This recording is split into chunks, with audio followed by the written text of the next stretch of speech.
లేకపోతే మేస్త్రి లేకపోతేనే మేస్త్రిని తెచ్చుకుంటారో మేస్త్రి చేంజ్ చేస్తాడో ఏదో అన్నారు. ఆయన ఇరిగేషన్ తప్ప అని మాట్లాడతారు.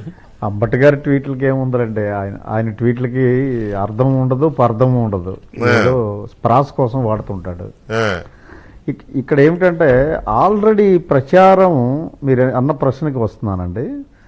ఆల్రెడీ ఈ ప్రభుత్వం ప్రజాస్వామ్యాన్ని ఏ రకంగా కూలదోసింది, ప్రజల స్వేచ్ఛ ఏ రకంగా హరించింది, సమానత్వం ఏ రకంగా నాశనం చేసింది అన్నది ప్రజలకు వెళ్ళిపోయింది సార్.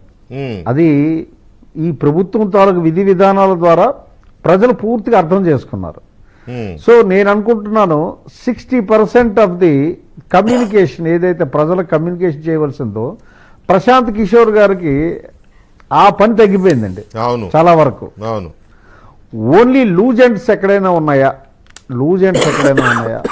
ఎక్కడైనా వీక్ స్పాట్స్ ఎక్కడైనా ఉన్నాయా, అవన్నీ ఐడెంటిఫై చేసి అలాగే మేనిఫెస్టోని ప్రజల వైపు ఎలా తీసుకెళ్ళాలి, ఎగ్జిక్యూషన్ పార్ట్.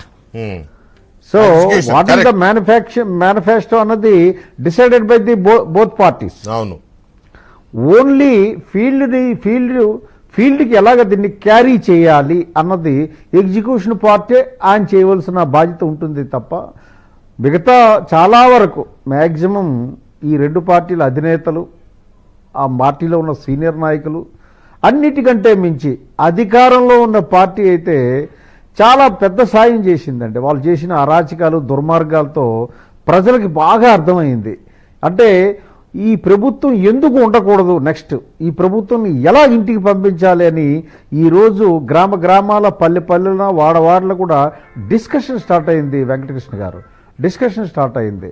కొంతమంది భయంతో ఏమైనా ఈ స్కీములు తీసేస్తారేమో అని గుంభనంగా ఉన్నారు, కానీ అందరి మధ్యలో ఒకటే ఫిక్స్ అయిపోయింది. ఇక రాబోయేది జనసేన తెలుగుదేశం ప్రభుత్వం వస్తుంది, ప్రజాప్రభుత్వం ఏర్పాటవుతుంది. ఈ ప్రభుత్వాన్ని మనం ఇంటికి పంపించాలి అన్నది it is the mood of the people of Andhra Pradesh. Venkatakrishna గారు రిమైనింగ్ ఏమిటంటే అది ఇంకా రావాల్సి